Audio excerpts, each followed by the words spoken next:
Hello everybody, my name is Bella.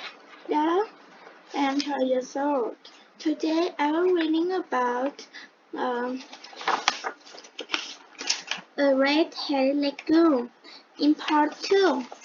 Now as the start. At 2 o'clock he told me I had worked well. He was very pleased. Then I left and he locked the office door behind me. The same thing happened every day for 8 weeks.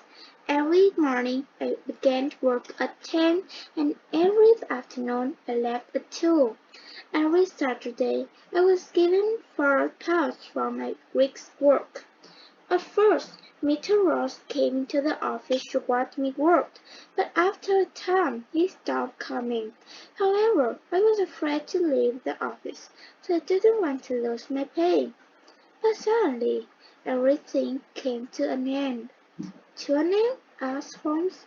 Yes, this morning I went to work as usual at 10 o'clock, but the door was locked and on it was this card.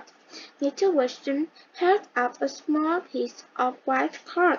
Here is what it said.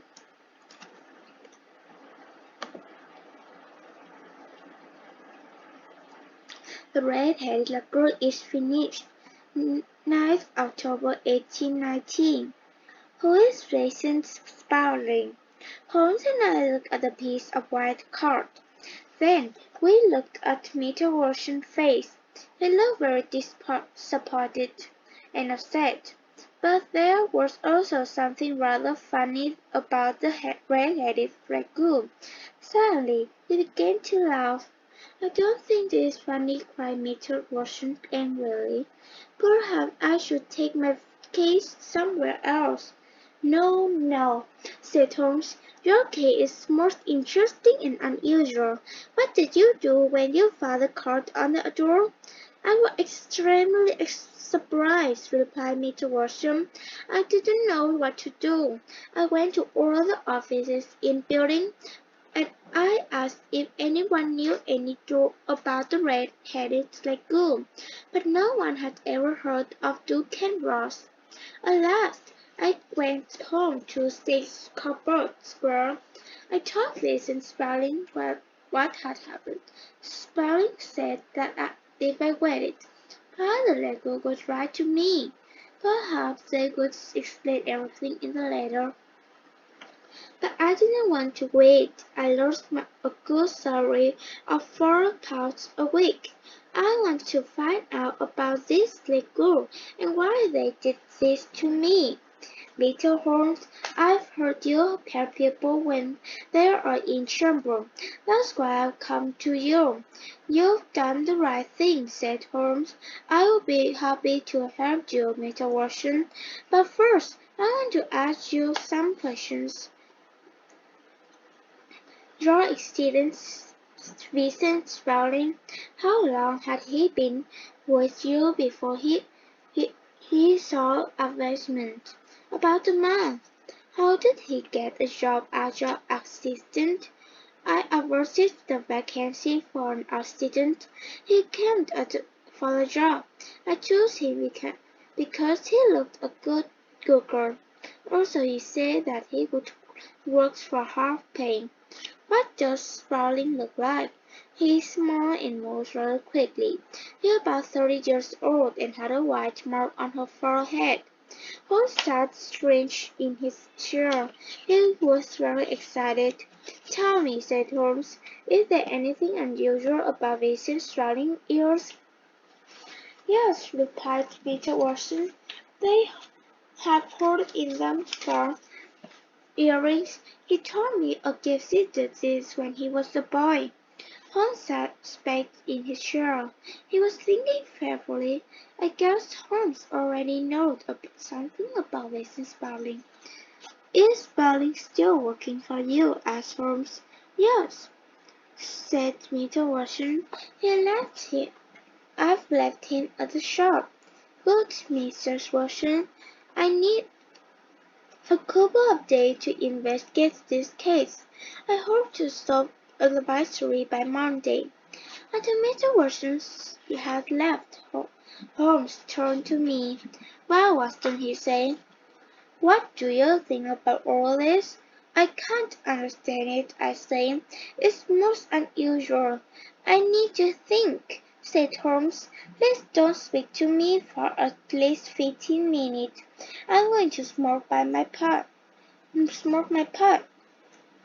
Holmes sat back in his chair.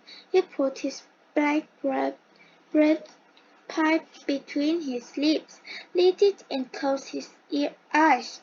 Time passed. I thought Holmes had fallen asleep, but suddenly Holmes jumped out of his chair and put the pipe down on the table. "Watson," he said, "we're going to visit 6 Comberg Square. Come, quickly." A visit to South Comberg Square. We soon arrived in South Comberg Square, the place where Mr. Watson had his shop. South Comberg Square was in a poor part of London. It was a small and quiet square, and each side of the square stood a line on old house. In the middle of the square was a small garden with grass. Someone stopped outside one of the houses on the corner of the square. On the wall of this house there was a brown notice with a word "Job Description" in white letters. Holmes walked up and down and examined all the houses carefully. Then he returned to Mr. Watson's house. Suddenly he hit the pavement outside the door with his stick. Then he went up to the house and knocked on the door. Immediately it was opened by a young man. This was Mr. Watson's assistant, Mr. Spaulding. "Excuse me," said Holmes. "Can you please tell me the way to the train?" "Go down and close on the right," answered the assistant quickly. Then he closed the door. "That's a very clever young man," said Holmes as he walked away. "I know something about him. I believe he is the 4th cleverest man in London." "It's clear," I said, "that Mr. Watson actually plays an important part of mastery of the red-headed lagoon. Did you ask the way to Strand in order to get a look at him?" "No," said Holmes, "but I wanted to look at the knees on his trousers." "Knees of his trousers!" I cried as astonishment. "Well then, Holmes, why did you hit the pavement?" "Watson," said Holmes, "we haven't time to talk now. We're still in front of 6 Comberg Square. Let's now investigate the street at the back." We went round the corner and walked the street at the back of Mr. Watson's store. We were immediately in one of the busiest and most important streets in the city of London. A line of expensive shops and important buildings were on the side of the road. Hundreds of people were hurrying along the pavement, and the roadway was busy with traffic. It was hard to believe that 60 Comberg Square, which is full on houses, was immediately behind the important buildings of the busy street. Holmes looked along the line of buildings. "This is very interesting, Watson," said Holmes. "Here's a tobacconist, a newspaper shop, a restaurant.